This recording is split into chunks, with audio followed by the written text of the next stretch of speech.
afternoon, evening, good day, folks. I am here today as your host, Mary, with Plain Rainbows Season 3.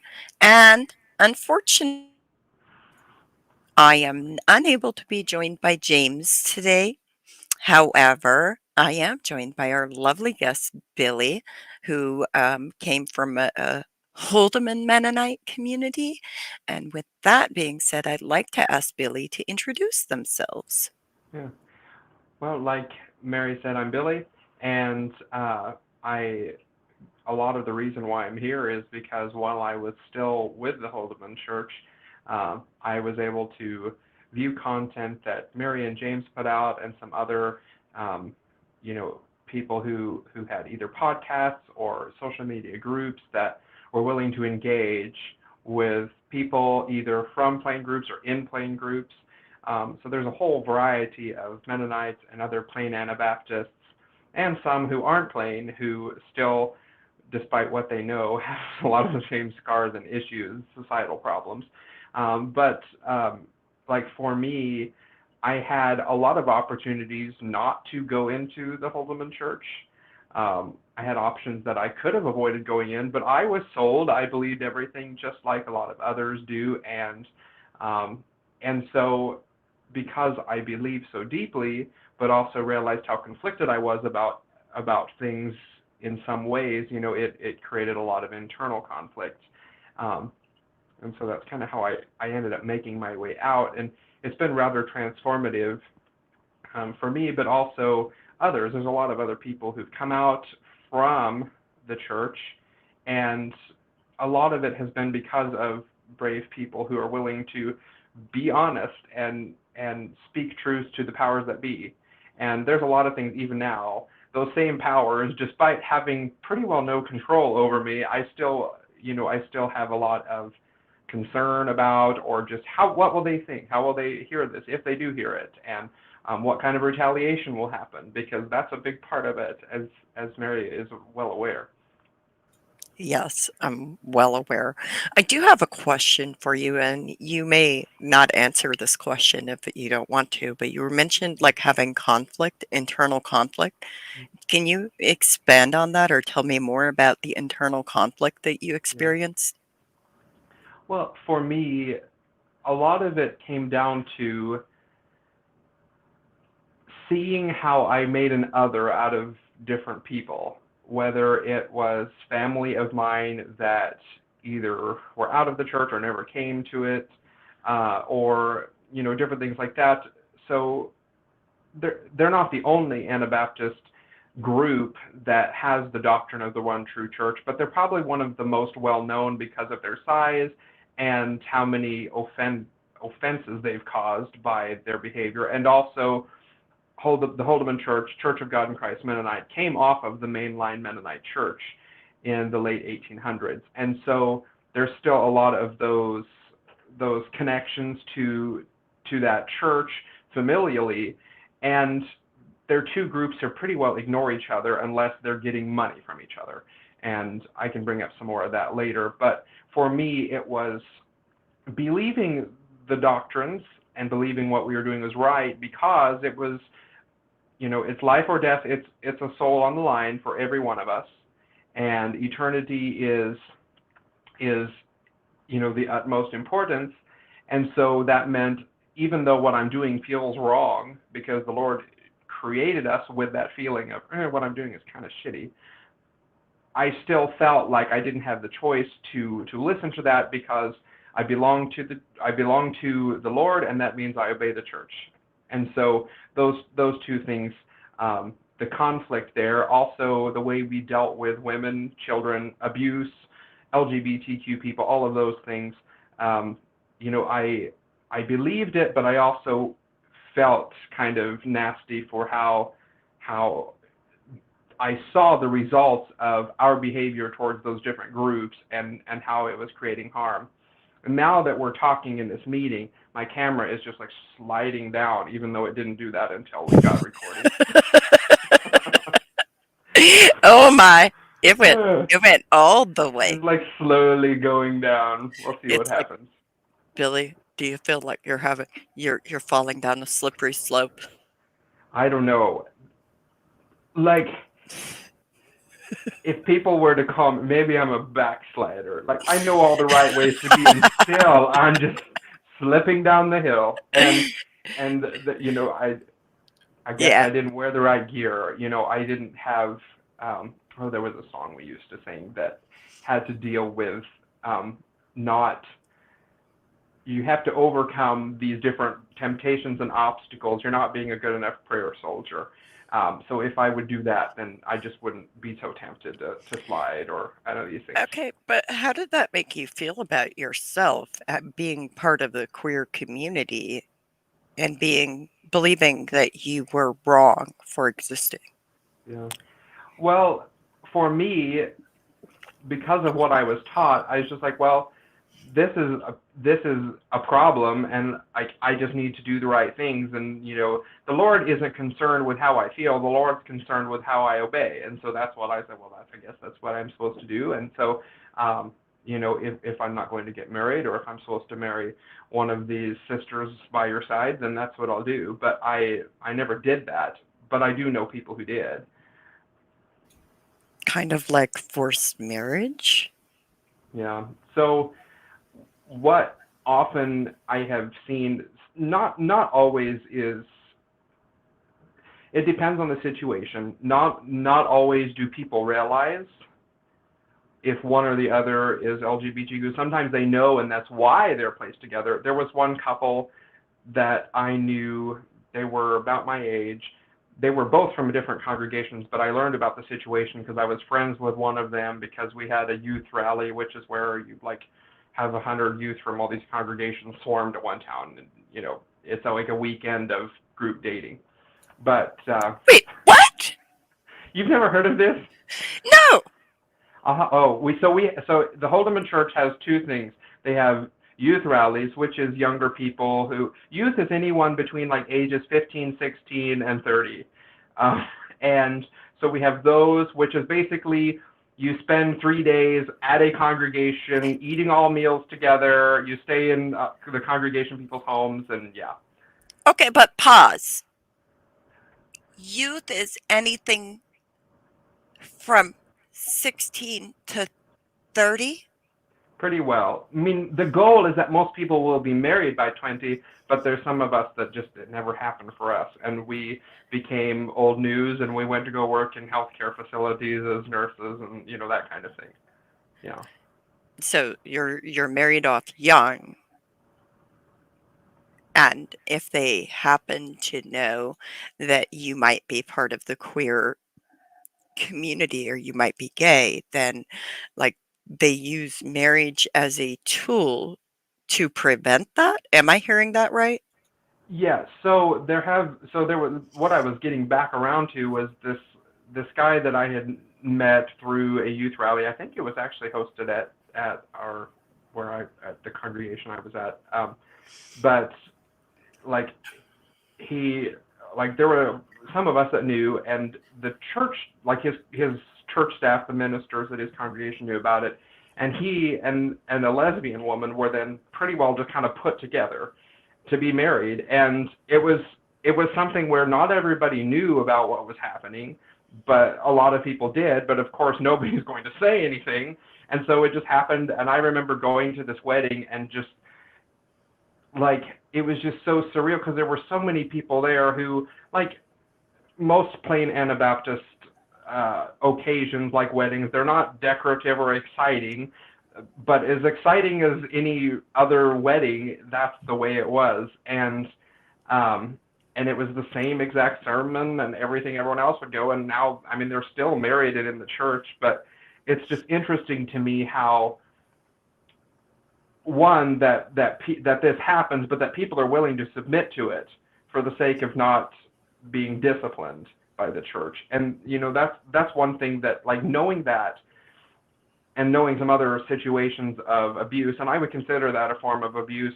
I think pretty well I can say within Church of God in Christ Mennonite, every member of that church, and many of their children who may or may not become members, even the ministers, they're all victims of a certain kind of spiritual abuse because the systems of the church are abusive. The systems a lot of Anabaptist churches are, and So, so that's kind of how that those things tie together.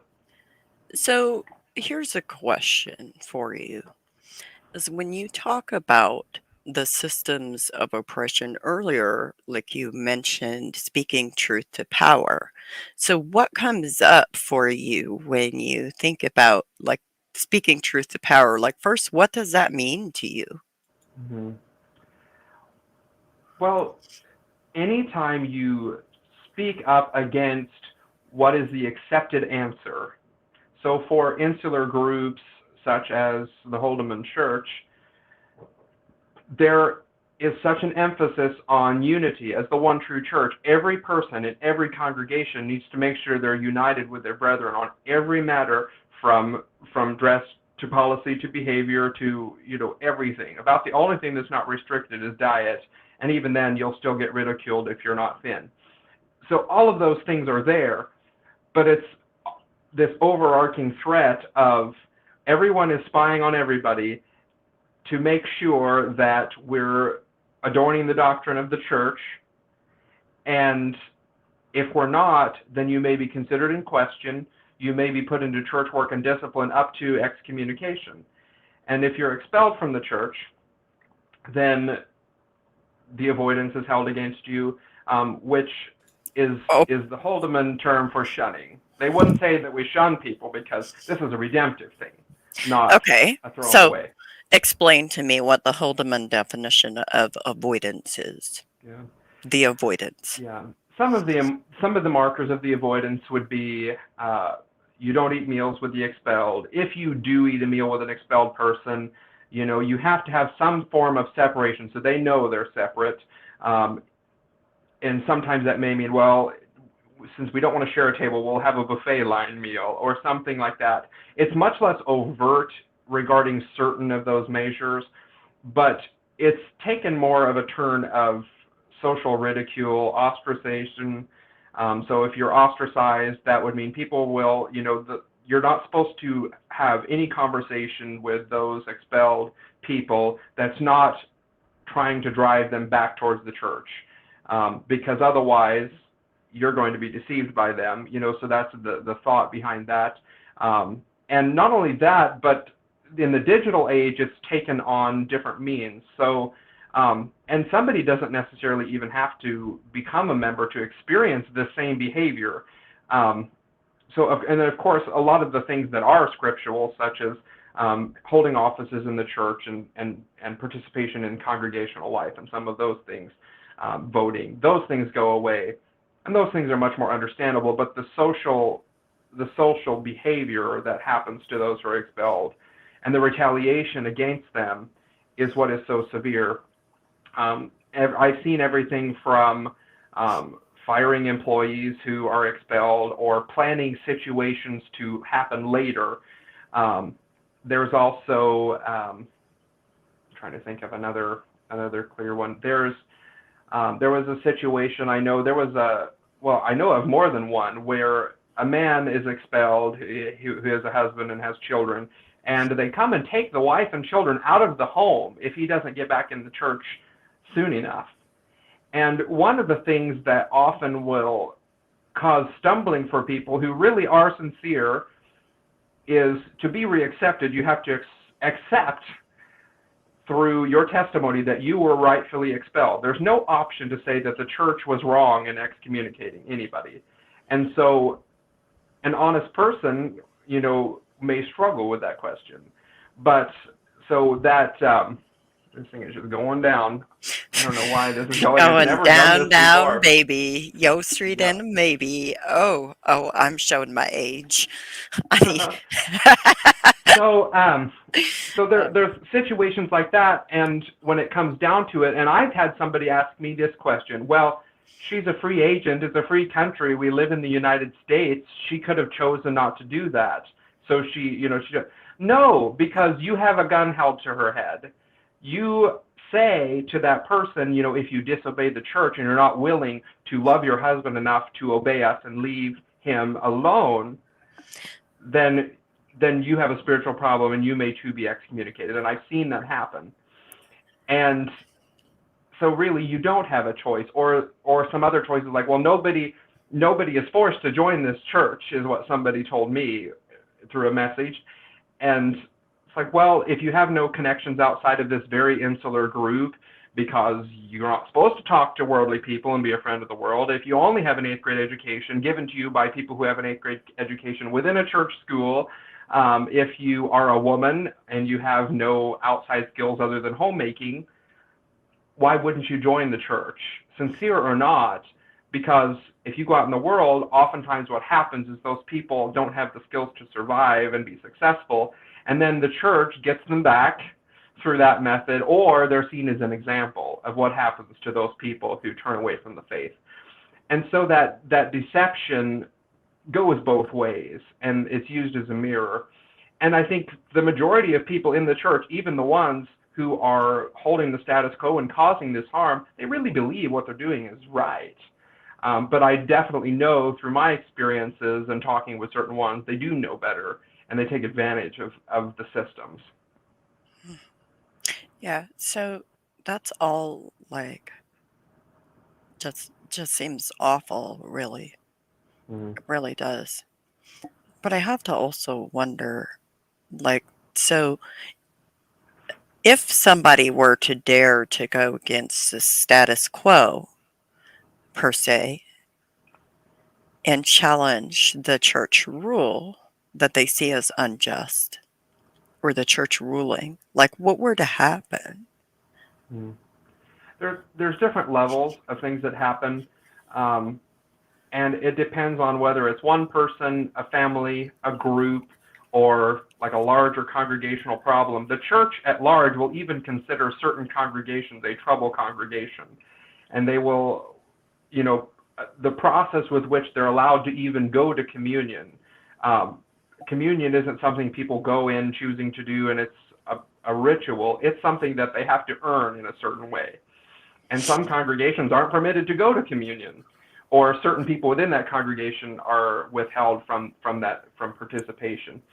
And the discipline can be as simple as getting a letter or writing from the staff. It could be getting sat down for a meeting, getting called in for something. Sometimes it's either somebody within the church. There's a lot of self-policing that happens where, somebody else within the church sees something you're doing or saying or whatever, and they go to you and tell you, that. Like, one thing that, it's not so common anymore, but you used to hear more some years ago, was, are you being the voice of the church right now through what you're saying? Or, what kind of witness does that make by the way you're dressing or behaving? Especially for us, I worked in a church-run healthcare facility, and especially during COVID, a big part of my job was somewhat going around, and a lot of it was just people wearing masks properly and obeying other guidelines. But there's also other things, and there's also a lot of concern about all of the worldly people who come and work in the church facility. How are the church members who work with them acting? Oh, so you're supposed to be a witness at all times, but, like, do all of those rules make sense? Like, I mean, we had a little conversation about, like, buttoning your shirts. Yeah. So there are certain things which, and you see this in different playing groups to different extents and in different ways, but especially youngsters, they want to find any way they can to stand out. And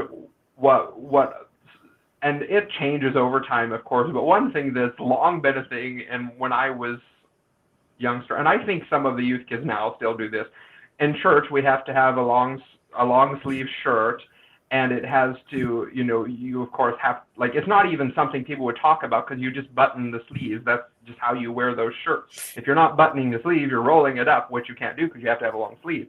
Well, people will just come to church and they just won't button the sleeves. That's just that little bit of rebellion. And it's just like, what? And, you hear about that, or the church will have a worldwide general conference, including members from all over the planet, and the things they're concerned about are people questioning the authority of the church, head coverings getting too small, men wearing feminine socks, which might mean bright colors or prints. And I have the minutes, like those are the words that minister used when he was talking about that. And just to think that there are all Really, kinds of what's things a happening. feminine sock? I'm sorry. Please define that for Well, me if you can. I thought as long as there weren't lacing around the top that it was okay, but that's the kind of things that they're concerned about.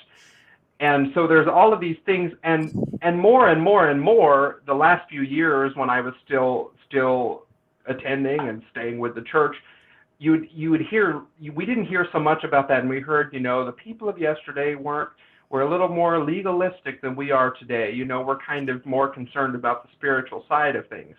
But then General Conference comes around, and it's this dominant message with one voice, and of course everyone votes by holding up their bulletin, and of course, because everyone's sitting in a circular room and they're watching each other, they all agree, they all are united. And I have some friends who, like, even phone calls with me are in tears, just so overjoyed that God's church is so united, that we aren't divided about things. When it's like, well, obviously there's an underlying division when you have so many people. I think I was looking at some data, and with the last annual yearbook that comes out, there was actually more people who left the church or died than there were people baptized, which is not the usual trend.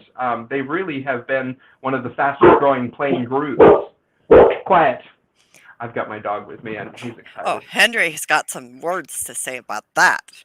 Henry does have strong opinions. I think Yeah. one of our student workers came in, and he sees one of his friends. Yeah, Henry just wants to, he wants to say hi. But no, that's interesting that they're having less baptized members. Yeah. It's still a lot, and they actually, especially in Canada, have many people joining from outside the church. But that's a whole other discussion in itself, and what kind of people they are who are joining is very interesting. Yeah, Because there's some people that looking on, you'd wonder what is it that draws them to this kind of church. And I have learned that it's not necessarily they're spiritual or that it's the doctrines. There's other things sometimes. that is very possible. That's also interesting. I did have another question because earlier you had mentioned like speaking truth to power. Did we talk about like how does that feel? Like, do you have like fear in speaking, or how do you feel about speaking about truth to power like today?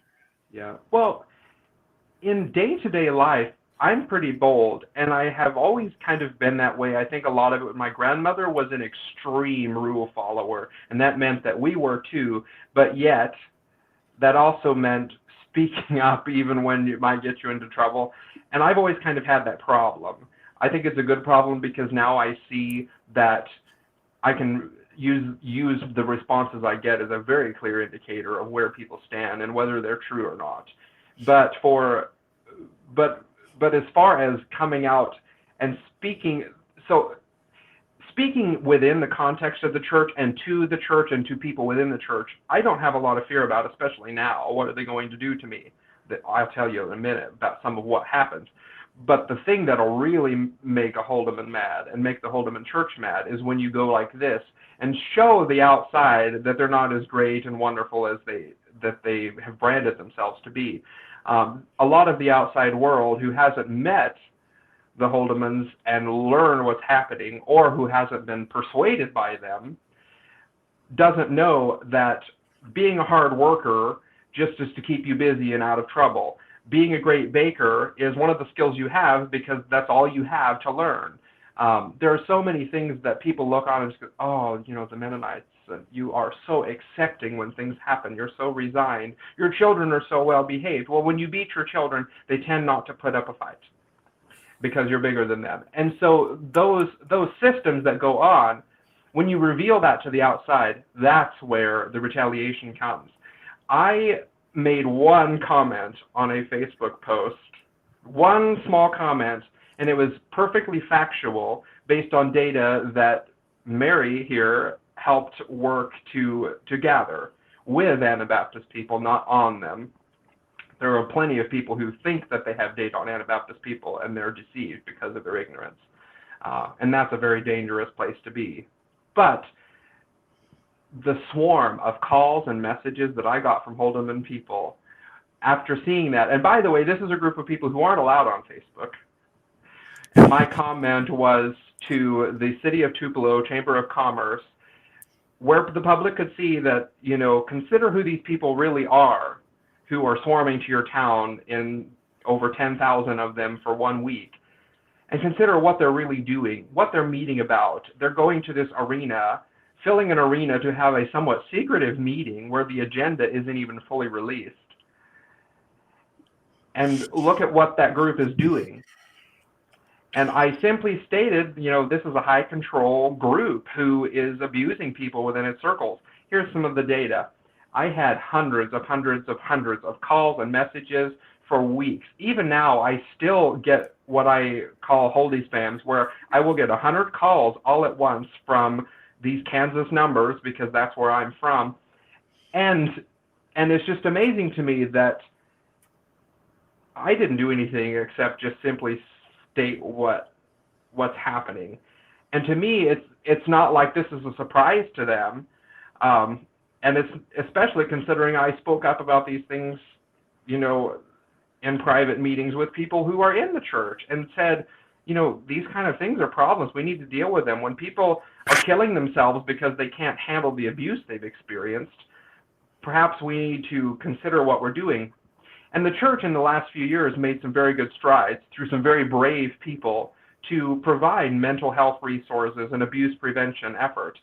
And the church called in their cronies, calling church staff from all over the region together to Lone Tree Congregation in Kansas, and specifically spent, I think it was 2 days of meetings, talking about how they're going to thwart that, because as it says in the leaked minutes, it wasn't so much leaked as I saw it because I have a friend who's in the staff, but the minutes specifically quote one of those men who was speaking in the general session as saying, if we allow people to access secular counselors, they can't say therapy, secular counselors, without going through us and allowing us to have a window into that or control over that service, then we lose our ability to discipline them.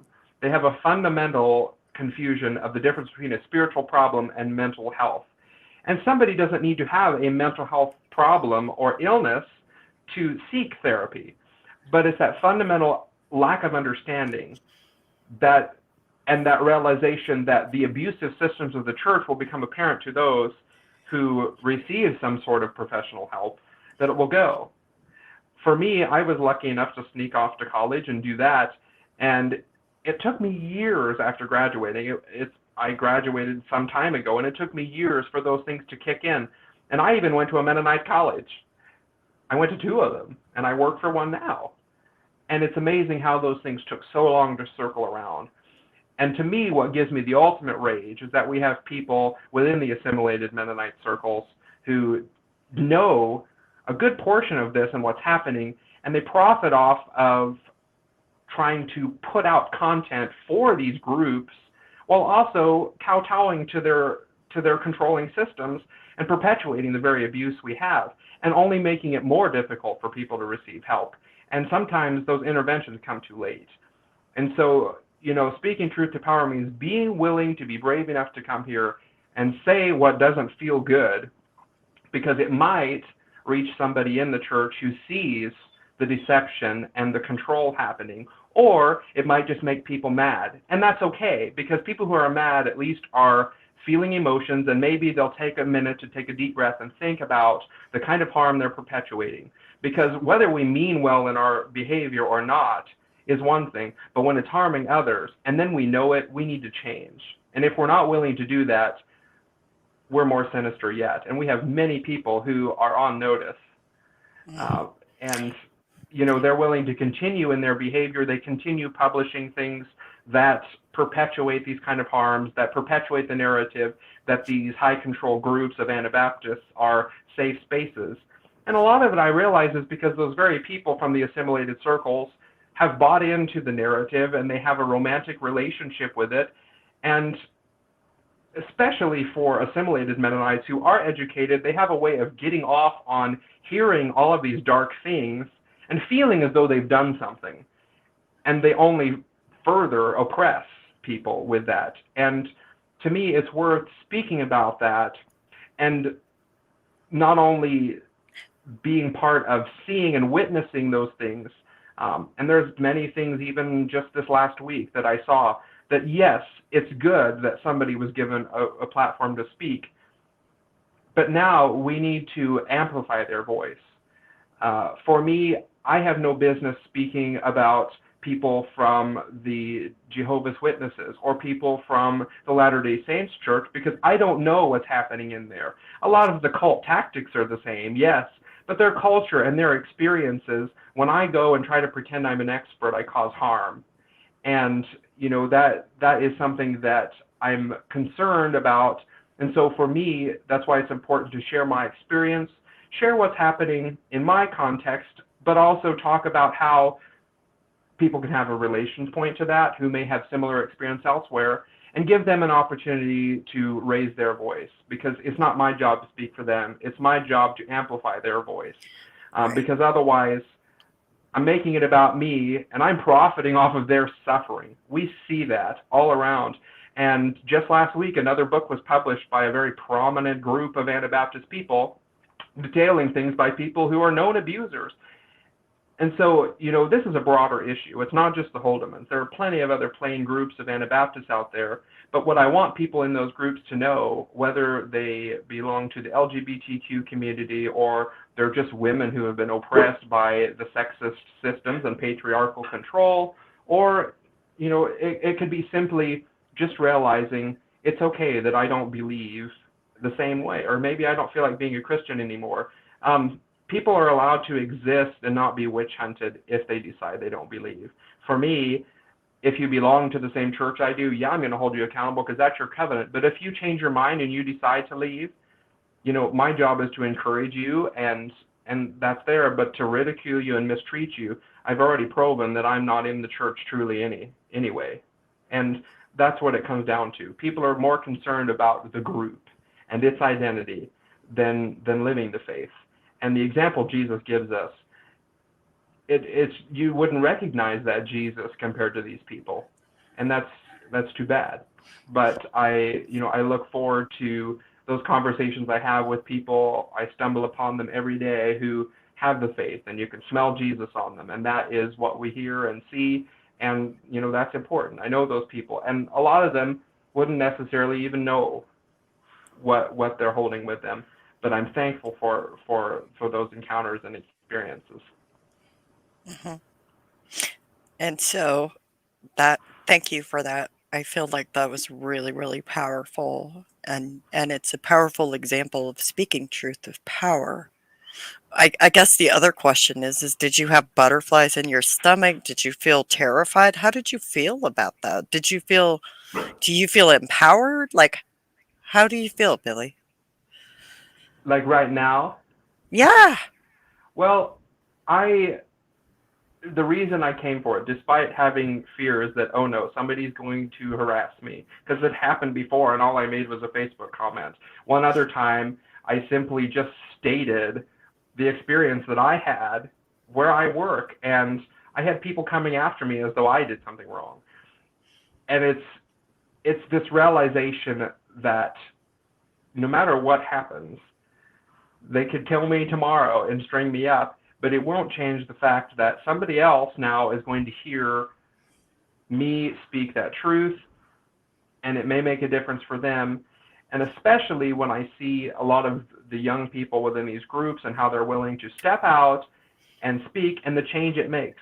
I never would have envisioned how many people have left the Holdeman Church who aren't just crazy people going off and doing drugs and getting into trouble with people in town, or these weird things you hear, obscure things.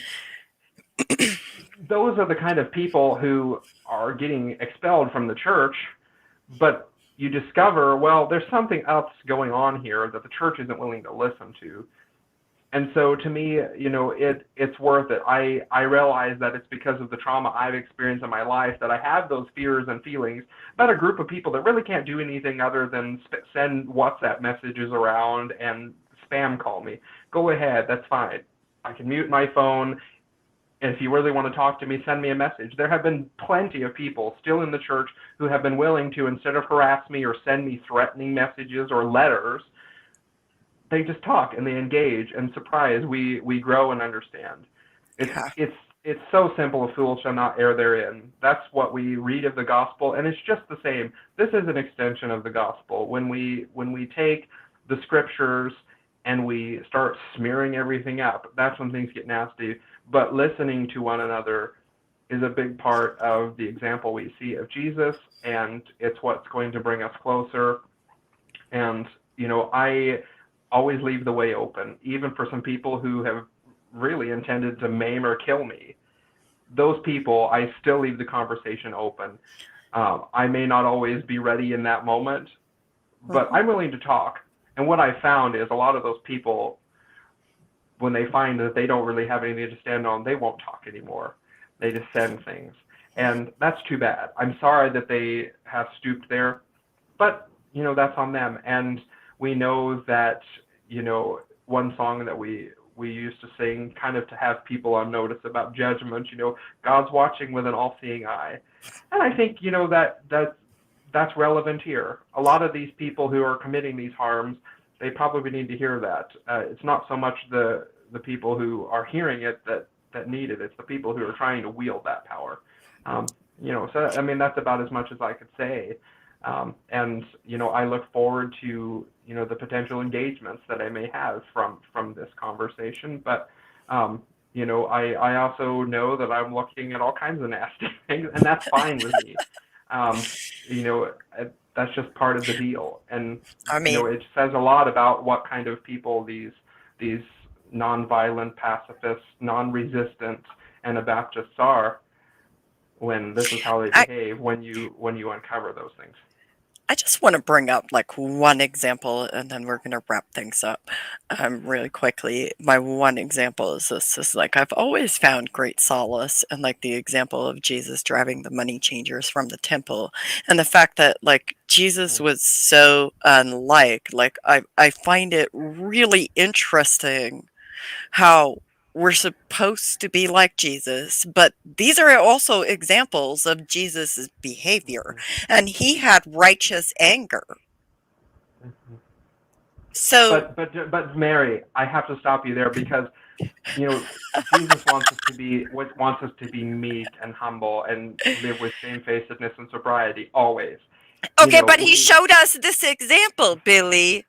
but I don't know that things were really that severe. We weren't there. I to me, can you tell I'm being sarcastic? I That's the mean, load but of he crap took a that we whip. grew up hearing, though. He That's the took thing. a whip. So you're saying that I can't I can't be a martyr who stands against injustice, even willing to suffer death, but somehow me speaking out against that at a different time in my life somehow like cancels that. I mean, to me, that like theologically, that's my concern. Is Jesus is like this flat character to a lot of plain Anabaptists. Jesus was causing all kinds of trouble, and I have learned the more I speak up and get people mad at me, the closer to Jesus I feel. I am so tired of this whole narrative, even like speaking to the church. Like I remember when I was, I wasn't really that big into trouble, but like people within the church and the church staff were just, you know, troubled with me because I was being critical of the church, and eventually, then that meant I denied the doctrine of the one true church and all these other Yeah. doctrinal concerns and charges. But I heard that again and again from all kinds of church members.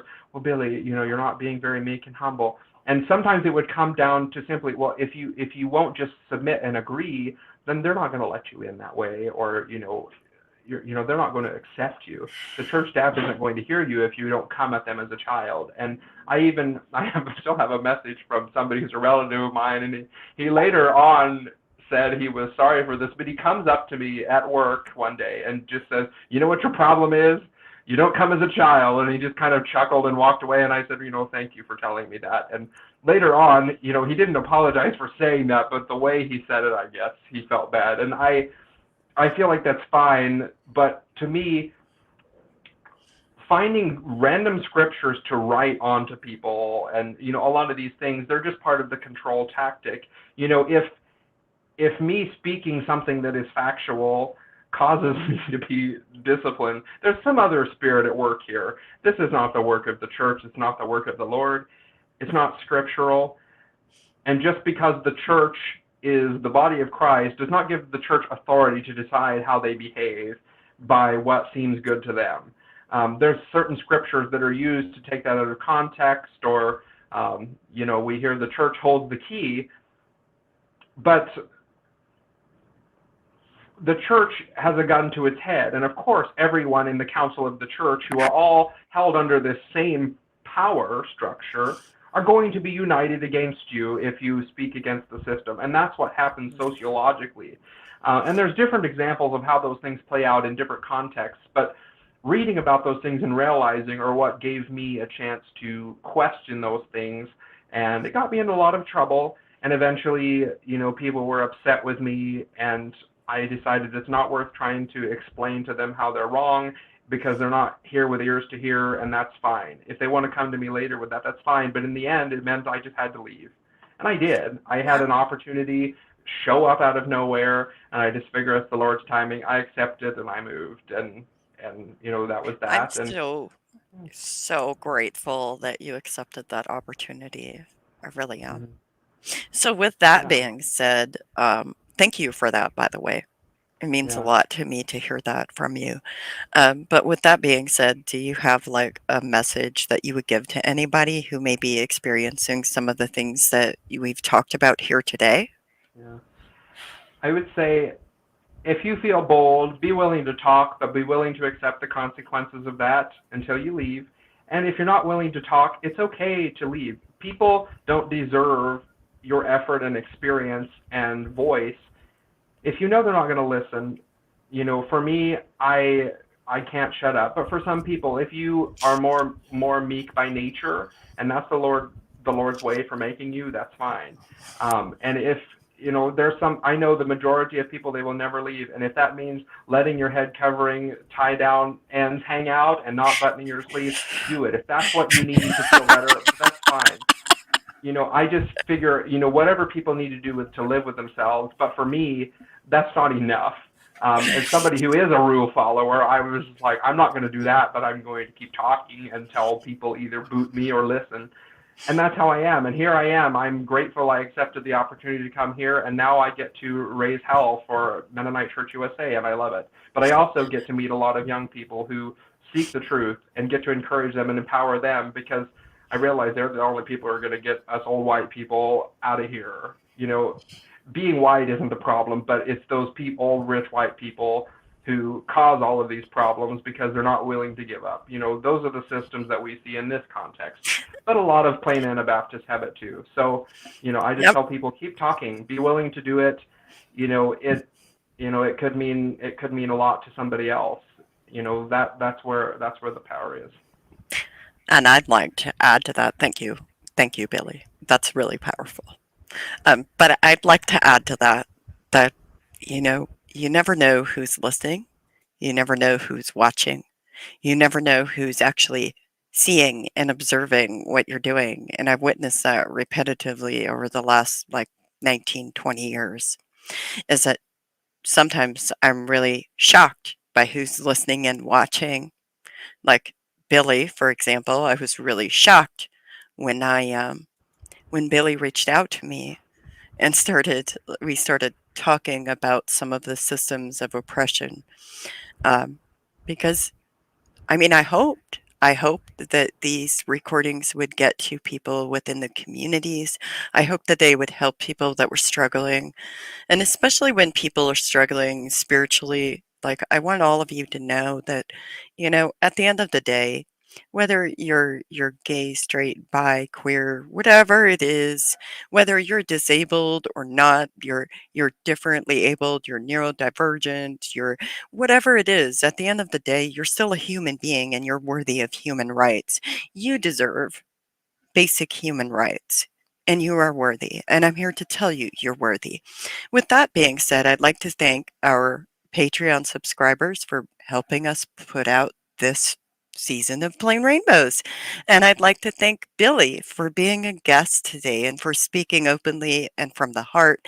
I can't wait for this to get out to people, and I really hope it bridges and garners conversations that further facilitate change for these Anabaptist churches and for other systems of patriarchal oppression that are at play in America today. Have a good day.